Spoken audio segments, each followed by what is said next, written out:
শিবির মনোনীত প্যানেল থেকেই সহসাহিত্য সংস্কৃতি ও প্রকাশনা পদপ্রার্থী যিনি ছিলেন, উনি হচ্ছে আদিবাসীদের পোশাক নিয়ে একটা মানে পোস্ট দিয়েছিলেন, যেটা নারীদের পোশাক কিন্তু তারা পুরুষরা পরেছিল, এবং সেটা নিয়ে তারা ফেসবুকে পোস্ট করেছে এবং বিভিন্ন জায়গায় পোস্ট করেছে।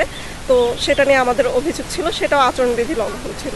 আমরা দেখেছি আপনার বিরুদ্ধে একটি অভিযোগ করা হয়েছে যে আপনি পোশাক কেন্দ্রিক যে অবমাননা সেটি করেছেন, তো কি বলবেন?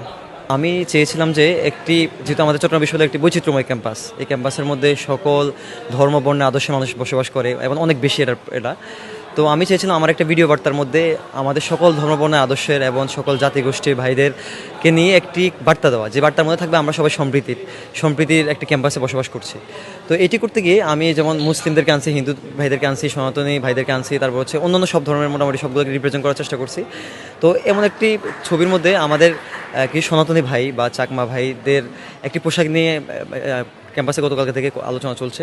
তো বিষয়টি হচ্ছে আমি মূলত হচ্ছে 3 জনকে নিয়ে হচ্ছে একটি ছবি ছেড়েছিলাম। তো সেই ছবিটার মধ্যে হচ্ছে আমাদের পাহাড়ি সনাতনী যে ভাইদের পোশাকটা আছে, আমি যে পোশাকটা ইউজ করেছি সেই পোশাকটা হচ্ছে আমাদের সনাতনী বোনদের পোশাক। তো আমি হচ্ছে একটা ছেলেকে, মানে আমাদের টিম যেটা, আমাদের যে ভিডিও ডিরেক্টর, তিনি ওই টিমকে হচ্ছে ছেলেদেরকে পড়ানো হয়েছে। তো এটা পড়ানোর কারণে হচ্ছে ভাইরা অনেক কষ্ট পেয়েছেন।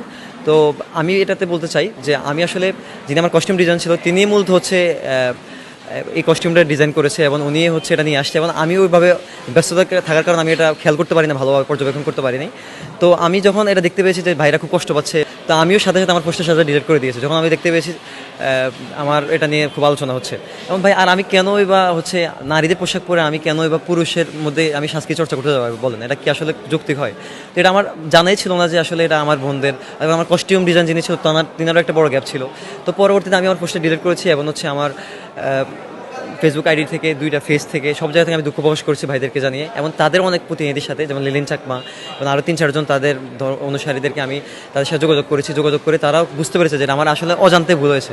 যে ঘটনাটা ঘটেছে আমি সেটা অফিসিয়ালভাবে আমি দুঃখ প্রকাশ করেছি। পাশাপাশি হচ্ছে আমি যদি বিজয়ী হই অথবা আমাকে যদি শিক্ষার্থীরা যোগ্য মনে করে, আমি যদি নির্বাচিত হতে পারি, তাহলে হচ্ছে আমি সবাইকে নিয়ে কাজ করব। পাশাপাশি হচ্ছে আমি সামনে যেন এরকম ঘটনা না ঘটে, আমি সেটার জন্য খুবই পর্যবেক্ষণমূলক কার্যক্রমের মাধ্যমে তাদের এই বিষয়গুলো বিবেচনা করব এবং সেগুলো নিয়ে কাজ করব।